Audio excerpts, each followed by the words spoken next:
মুবারাকাও ওয়া হুদাল লিল আলামিন।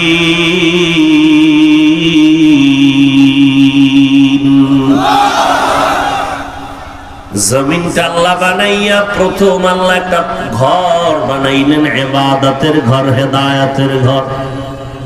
এটা এমন একটা দামি ঘর, যেই ঘরের আঙ্গিনা 1 রাকাত নামাজ পড়বে 1,00,000 রাকাত নামাজের সওয়াব।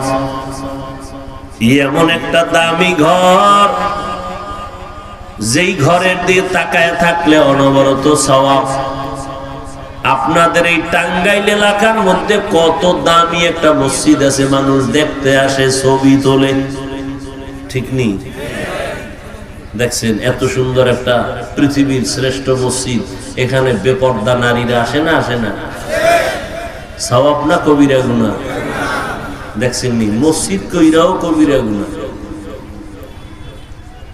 কিয়ামতের আলামত এগুলো। মসজিদ অনেক সুন্দর, অনেক সুন্দর, মুসল্লিদের অন্তর অনেক খারাপ, অনেক খারাপ। কি সামনের কাতারে নামাজ পড়ে সুদ খায় নাই? ও কিয়ামত পর্যন্ত বাইতুল্লাহ ধইরা কাঁদলে ওর জীবনে ক্ষমা নাই। সুদের খাতায় যতদিন নাম না কাটবে, 50 কোটি টাকা দিয়েও যদি মাদ্রাসা বানায় 1 টাকারও সওয়াব পাবে না যদি সুদের খাতায় নাম থাকে। পৃথিবীর সমস্ত বিজ্ঞানীরা যদি কোরআন শরীফটা অধ্যয়ন করে, এক আওয়াজে সব বিজ্ঞানীরা বলতে বাধ্য, কোরআনের মতো বিজ্ঞানের কিতাব আর দ্বিতীয়টা নাই। দেখেন কোরআন শরীফ তো নাই, কোরআন শরীফটার ওজন 250 গ্রামও হবে না। হবে? আর জবাব দেন, হবে? যে না, আমরা কাগজের কোরআন যেটা পড়ি 250 গ্রাম মনে হয় হবে না, কিন্তু এটা হাকিকতে ওজন কত? আসমান কয় আমি পারব না এই ওজন সইতে, জমিন কয় পারব না, পাহাড় বলে পারবো না। আল্লাহ ওজনটা মানুষের উপরে দিয়েছেন, সময় নাই বলা। দীর্ঘ 40 বছর রসুলের চলে গেল,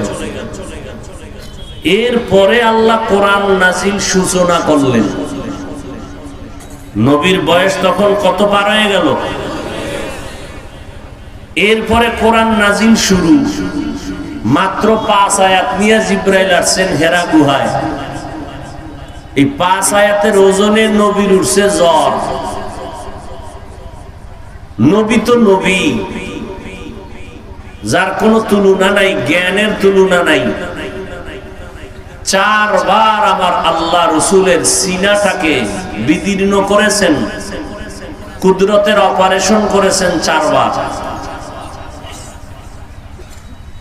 নবীজির কুদরতের অপারেশন কয়বার? 4 বার। সেই নবীর জ্ঞান কত বেশি, 40 বছরের পরে দিবেন কেন? ঈসা নবীরে তো আল্লাহ বয়সে আসার আগেই কিতাব দিয়ে দিছেন, আর আমার নবী তো নবীদের নবী, তারে আল্লাহ 40-এর পরে কোরআন দিলেন কেন? তাও মাত্র 5 আয়াত নিয়ে পাঠাইছেন। জিব্রাইল বুকে বুক লাগায় চাপ দিছেন, নবী অসুস্থ হয়ে গেছেন, সীমাহীন অসুস্থ। বুখারী শরীফে আছে, নবী বলেন আমি ভাবতেছি আমার মরণ এসে গেছে, এতটা কষ্ট আমি পেয়েছি। এই 5 আয়াতের চাপ দিয়া জিব্রাইল গেছে, 3 বছরে আর খবর নাই, কোরআন নিয়ে আসে না। 3 বছর পর আবার নতুন করে কয়েক আয়াত নিয়ে আসলেন। ইয়া আইয়ুহাল মুদ্দাসসির কুম ফাআনজির ওয়া রাব্বাকা ফাকাব্বির ওয়া সিয়াবাকা ফাতাহহির।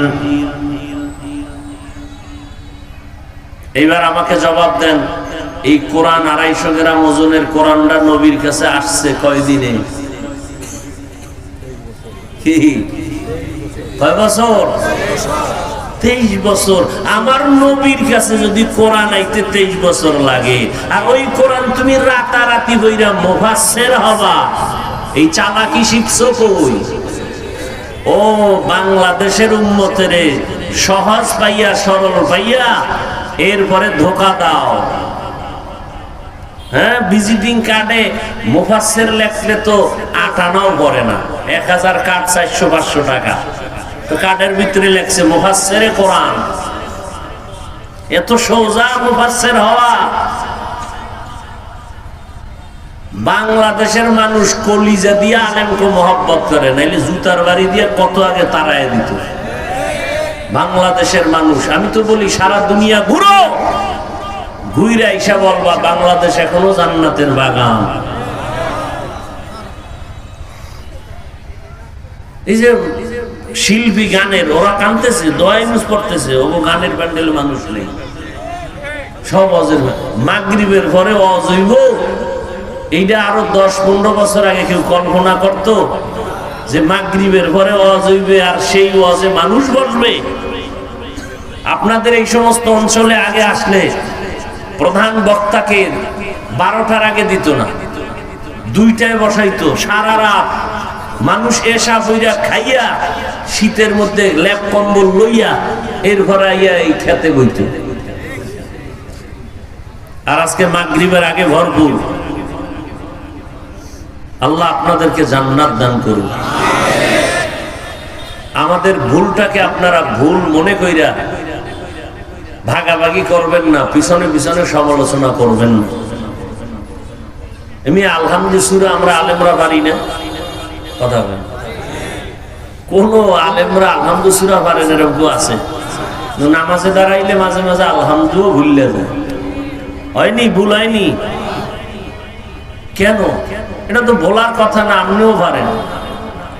আল্লাহ মাঝে মাঝে ভুল করাইয়া কয়, এই অহংকার বেড়ে গেছে, এবার টের পাসনি? উম্মতের সামনে ভুলটা ধরা পড়ার পরে কেমন লাগে? অহংকারী থামা। হায় হায়, তো আল্লাহ কি বললেন? ও নবী, আমি আপনাকে পাঠাই নাই দুনিয়ায়। হ্যাঁ, পাঠাইছি রহমত করে। ডাইরেক্ট বললেই তো হইতো, আপনাকে রহমত করে পাঠাইছি। আগে নেতিবাচক শব্দ ব্যবহার করলেন, ওয়ামা আরসালনাকা, আপনাকে আমি দুনিয়ায় প্রেরণ করি নাই। হ্যাঁ, প্রেরণ করেছি জগৎ সমূহের রহমত হিসাবে, রাহমাতাল লিল আলামিন। এখানে অনেকে তরজমা করেন উভয় জগতের রহমত, আর আমি তরজমা করেছি জগৎ সমূহের জন্য রহমত। উভয় জগৎ বলতে বোঝা যায় দুনিয়ার জগৎ, পরকালের জগৎ। আসলে তো দুই জগৎ না, জগৎ তো আরো আছে।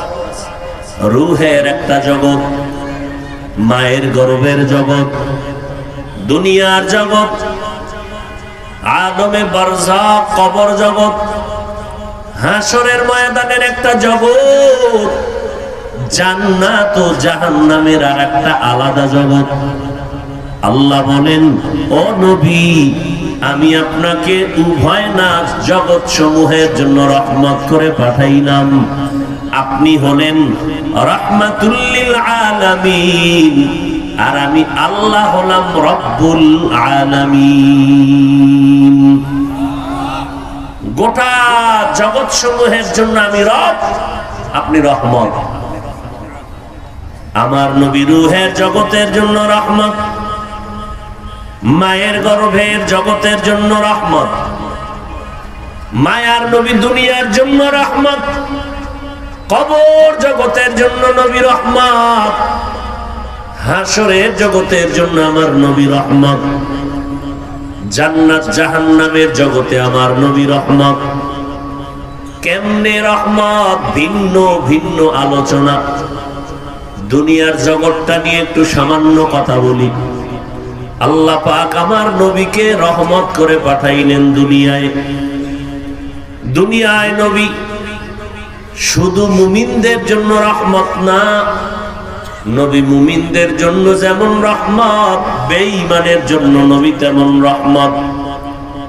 নবী পুরুষের জন্য যেমন আলাদা রহমত, আমার নবী নারীদের জন্য তেমন আলাদা রহমত।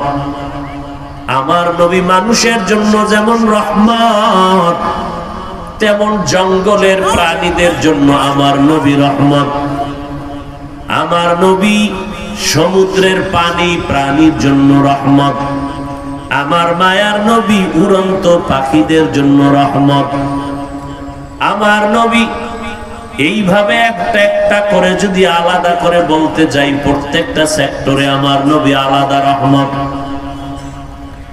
এমন একটা সময় নবী দুনিয়াতে আসছেন যেই সময় মক্কার মানুষের মতো খারাপ মানুষ দুনিয়ার কোথাও ছিল না, চরিত্রহীন লম্পট। এতটাই তারা খারাপ, জমিনের মধ্যে তারা এতটা খারাপ, আপন বাবা হইয়া তার আপন কন্যাকে জ্যান্ত দাফন করে, মেরে ফেলে, জবাই করে। এতটাই মক্কার মানুষ খারাপ। কন্যা সন্তান হলে নিজেদেরকে অভিশপ্ত মনে করে, লজ্জায় মাথা উঁচু করে না। এই জমিনে ১৫০০ বছর পর এখনো কিছু কুলাঙ্গার আমগো সমাজে পাওয়া যায়, কন্যা হইলে কষ্ট পায়। কুলাঙ্গার আছে না নাই?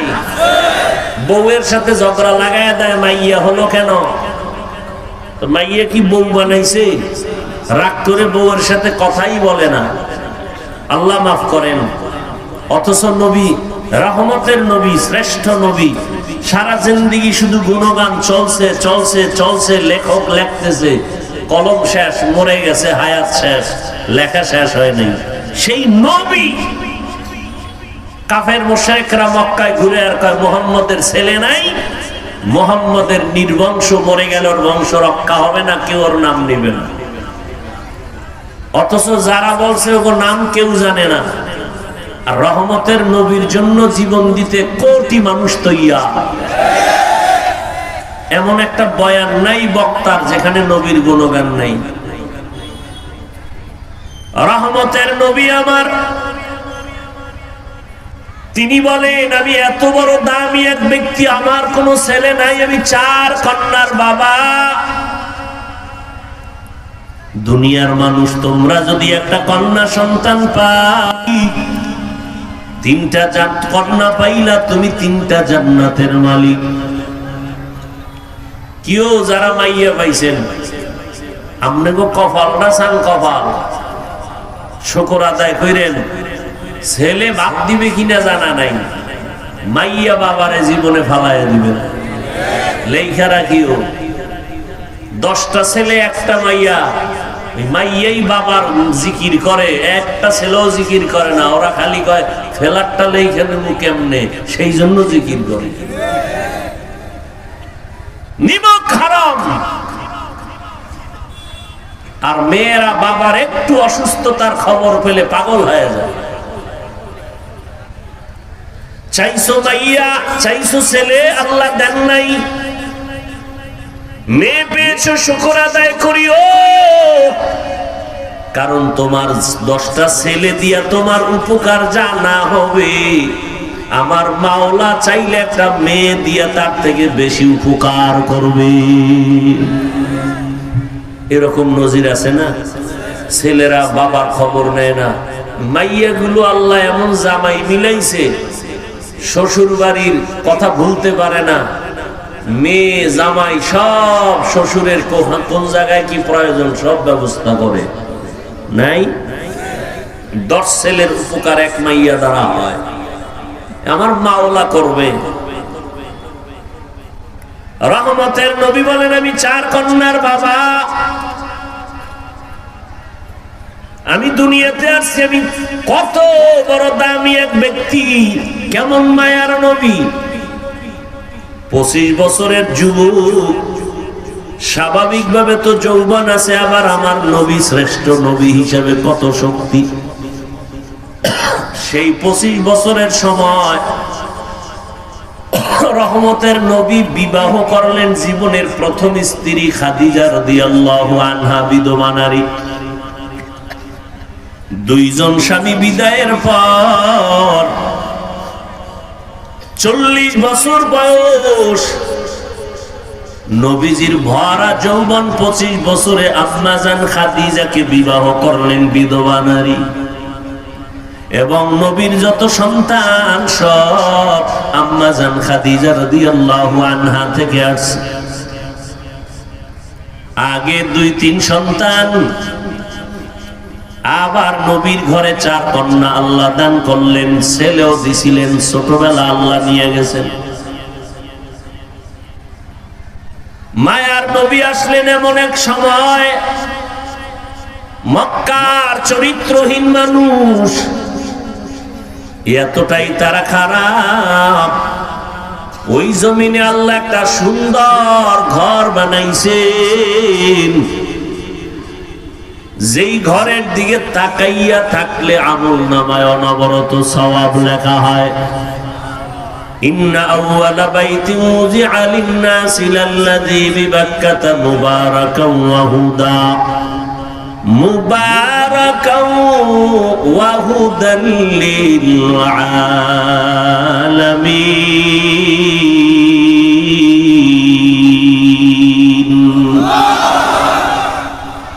জমিনটা আল্লাহ বানাইয়া প্রথম আল্লাহ একটা ঘর বানাইলেন, ইবাদতের ঘর, হেদায়েতের ঘর। এটা এমন একটা দামি ঘর, যেই ঘরের আঙ্গিনা 1 রাকাত নামাজ পড়বে 1,00,000 রাকাত নামাজের সওয়াব। এমন একটা দামি ঘর, যেই ঘরের দিকে তাকায় থাকলে অনবরত সওয়াব। আপনাদের এই টাঙ্গাইল এলাকার মধ্যে কত দামি একটা মসজিদ আছে, মানুষ দেখতে আসে, ছবি তোলে, ঠিক নেই? দেখছেন এত সুন্দর একটা পৃথিবীর শ্রেষ্ঠ মসজিদ, এখানে বেপর্দা নারীরা আসে না? আসে না? সওয়াব না কবিরা গুনাহ? দেখছেন নি, মসজিদ কইরাও কবিরা গুনাহ। কিয়ামতের আলামত এগুলো। মসজিদ অনেক সুন্দর, অনেক সুন্দর, মুসল্লিদের অন্তর অনেক খারাপ, অনেক খারাপ। কি সামনের কাতারে নামাজ পড়ে, সুদ খায় নাই? ও কিয়ামত পর্যন্ত বাইতুল্লাহ ধইরা কাঁদলে ওর জীবনে ক্ষমা নাই। সুদের খাতায় যতদিন নাম না কাটবে, 50 কোটি টাকা দিয়েও যদি মাদ্রাসা বানায় 1 টাকারও সওয়াব পাবে না যদি সুদের খাতায় নাম থাকে। বরং 24টা ঘন্টার সেকেন্ডে সেকেন্ডে সেকেন্ডে অল টাইম গর্ভধারিণী মায়ের সাথে জিনার গুনাহ লেখা হবে। আল্লাহ হেদায়েত দান করুন। এই একটা দামি ঘর বাইতুল্লাহ, মক্কার চরিত্রহীন মানুষ, নারী আর পুরুষ একত্রিত হইয়া এই বাইতুল্লাহ চারপাশ তাওয়াফ করে, তাও আবার উলঙ্গ অবস্থায়, কতটাই খারাপ। মায়া আর নবীকে আল্লাহ পাঠাইছেন, রহমতের নবী মক্কা নগরীতে আসলেন, আল্লাহ কোরআন নাজিল করলেন, কোরআনের দাওয়াত নবী শুরু করলেন, তেলাওয়াত শুরু করলেন। মাত্র 13 বছরের ব্যবধানে মক্কার চরিত্রহীন মানুষগুলো বড় দামি হয়ে গেল। আল্লাহ জিবরাইল আমিনকে দিয়া পাঠায় কয়, যাও একটা লিস্টি দিয়া দিলাম, নবীরে দেখায় দাও, এই লিস্টির মধ্যে যাদের নাম আছে নবী যেন বলে দেয় এই লিস্টির যত নাম এরা বিনা হিসাবে জান্নাতি। ওগো নবীর উম্মতেরা,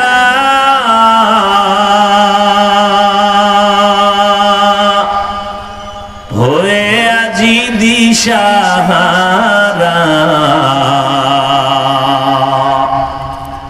কোরআন হাদিসের চলো যখন যাহা চায় মনে, নবী বিনে কে তরবে ফুলসিরাত মিজানে, নবী বিনে কে তরবে ফুলসিরাত মিজানে। নবী আমার জীবন ভরে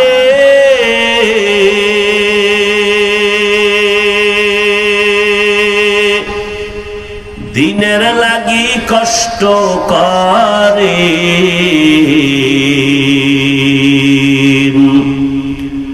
দান দান শহীদ করিলেন উহুদেরই ময়দানে, নবী বিনে কে তারাবে ফুলসিরাত মিজানে, নবী বিনে কে তারাবে ফুলসিরাত মিজানে। মাত্র 13 বছরের ব্যবধানে মক্কার চূড়ান্ত চরিত্রহীন মানুষগুলো স্বর্ণের মানুষ আল্লাহ বানায় দিলেন নবীর আদর্শ পালনের কারণে। আল্লাহ ঘোষণা দিলেন এরা জান্নাতি, জানায় দাও।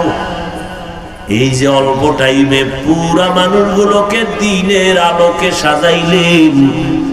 আমার নবী একটা মিথ্যা কথাও বলেন নাই, বেতের বাড়িও লাগে নাই, গালিও লাগে নাই। কেমন মায়ার নবী আমার, যার জীবনে কোনোদিন একটা মিথ্যা কথা নবী বলেন নাই, কোনদিন একটা বেতের বাড়ি কাউকে দেন নাই। কেমন মায়ার নবী, জিন্দেগিতে একটা মিথ্যা কথা বলেন নাই, গালি দেন নাই, কেউ গালি দিয়েছে জবাবও দেন নাই। আরো আশ্চর্য খবর হলো নবীর হায়াতের মধ্যে কোনদিন নবীজি চক্ষু গরম করে কারো দিকে তাকান নাই। কেমন মায়ার নবী, কেমন আমরা উম্মত।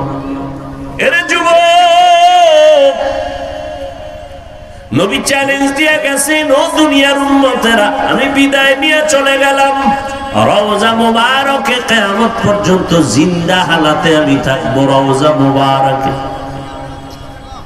আমি দুইটা জিনিস তোমাদের জন্য রেখে গেলাম, ধরে রাখবা, কোনোদিন সম্মান নষ্ট হবে না। এক হলো আল্লাহর কোরআনটা ধরে রাখো, দ্বিতীয় নবীর আদর্শটারে ধরে রাখো। আল্লাহর কসম করে বলছি রে বাবা, এই জমিনের মধ্যে তাকাইয়া দেখো, বর্তমানে সারা দুনিয়ার অমুসলিম বিধর্মীরা কালেমার দুশ্মন, মুসলমানের দুশ্মন। আবার কিছু নেফাকি অন্তরওয়ালারা তাদের সাথে গোপনে আতাত করে, তাল মিলায়। এরপরও তাকাইয়া দেখো, আমার আল্লাহর কোরআন নবীর আদর্শ যাদের মধ্যে আছে, এদের মতো সম্মান আর শান্তিতে বর্তমান দুনিয়াতে কেউ নাই। সম্মান দেওয়ার মালিক আমার আল্লাহ। আল্লাহর নবীর আদর্শ মানতে গেলে আপনাদের ব্যবসা বন্ধ করা লাগবে না, খানা বন্ধ করতে হবে না, ঘুম বন্ধ করতে হবে না, চাকরি ছাড়তে হবে না। ও যুবক, লেখাপড়া করো, চাকরি করো, ব্যবসা করো, বাধা নাই।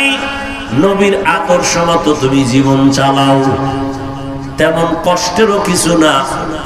আপনারাও খান, আমরাও খানা খাই, আপনারাও ঘুমান, আমরাও ঘুমাই, আপনারাও পানি পান করেন, আমরাও করি, আপনারাও বাথরুমে যান, আমরাও বাথরুমে যাই। ব্যবধান কি? সিস্টেম খালি পাল্টায় নেবেন। আপনি পানি পান করেন বাম হাতে, আমরা করি ডান হাতে। আপনারা যদি বলি ভাই ডান হাতে করেন না কেন, সমস্যা কি? বাম হাত ডান হাত একটা দিয়ে করলেই তো হয়, বাম হাত দিয়ে অসুবিধা কি? আমি যদি বলি ডান হাত দিয়ে করলে অসুবিধা কি? তা আপনার কপাল যেহেতু খারাপ, আপনি বলবেন হুজুরেরা বেশি কথা কয়। পানি পান করলেন, সিস্টেম এক, পাল্টায় দেন। আপনি আধা লিটার পানি এক টানে পান করলেন, আমরা আধা লিটার পান করছি 3টার শ্বাস ফালাইয়া। আপনি পানি পান করছেন দাঁড়াইয়া, আমি করছি বৈশা। নবী বসে পানি পান করতে কইছেন, আপনারা দাঁড়ায় করবেন কেন? কারণ আমাদের ইচ্ছা। এইবার কয় বৈজ্ঞানিকরা, চিকিৎসা বিজ্ঞানীরা এবার বের করছে, নবী দাঁড়াইয়া পানি পান করতে নিষেধ করলেন কেন? 1500 বছর পর মাথাওয়ালা জ্ঞানী বিজ্ঞানীরা কয় দাঁড়াইয়া পানি পান করলে কিডনি নষ্ট হয়ে যায়। হুজুর গোটা মানবেন না, কপাল খারাপ। আপনাকে গুরুরা কইছে, প্যান্ট শার্ট টাইওয়ালারা এবার কইছে, আপনাদের গুরুরা বলছে, এবার না মেনে কোথায় যাবে? দাঁড়াইয়া প্রস্রাব করলে চিকিৎসা বিজ্ঞানীরা একমত কিডনি ড্যামেজ হয়ে যায়। কি কিডনির রোগী কি ইদানিং কালে কম না বেশি? আরো আকাম করো, আরো বাড়ো। কিডনির হসপিটাল গুলোতে সিরিয়াল পাওয়া যায় না। আল্লাহ সবাইকে মাফ করে দেন। কথা শুনেননি না মোবাইল নিয়ে ব্যস্ত? আরে গজবে যা পাইছে না, জাহান্নাম পর্যন্ত না নিয়ে আপনাদের কলিজা ঠান্ডা করবে না। কত বড় কপাল পরা হলে মক্কায় গিয়েও ছবি, মদিনায় গিয়েও ছবি, মানুষ কাইন্দা দিশা পায় না। কত বড় নিমক হারাম, বেহায়া বেলাজা, কত বড় আল্লাহর দুশমন। মানুষ মক্কায় যায় কানতে কানতে বেউস, আর এই কপাল পরা ছবি লয়ে বেউস। আছে না নাই? সরকারি কোন নিয়ম পদ্ধতির প্রয়োজন ছাড়া, শরীয়তের প্রয়োজন ছাড়া এমনি ছবি তোলা 1000 কোটি বার হারাম হারাম হারাম, কবিরা গুনাহ। এই যে মোবাইলে বয়ে রয়েছেন, ছবি তুলতেছেন, কেন কয় এমনি কবিরা গুনাহ হারাম। বইছেন বেহেশতের বাগানে, করতেছেন আকাম। সেদিন এক চোরার ঘরের চোরায় কয়, হুজুর একটা ছবি তুলি, যদি আল্লাহ উসিলায় মাফ করে। কত বড় বদমাশ! আল্লাহ হেদায়েত দান করুন, আল্লাহ হেদায়েত দান করুন, আল্লাহ হেদায়েত দান করুন।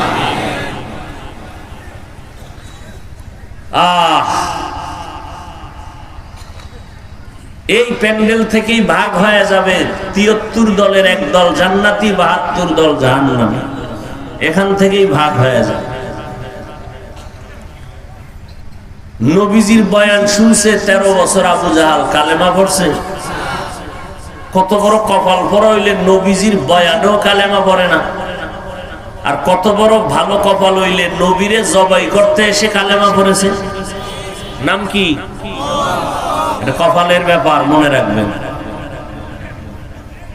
কপালের ব্যাপার। কেউ বয়ান শুনে কান্নাকাটি করে তওবা করে বাসায় যাবে, আর কেউ বাইরে গিয়া চায়ের দোকানে আবার বিরোধিতা শুরু করবে। আছে না? সব কোয়ালিটির মানুষ এখানে আছে।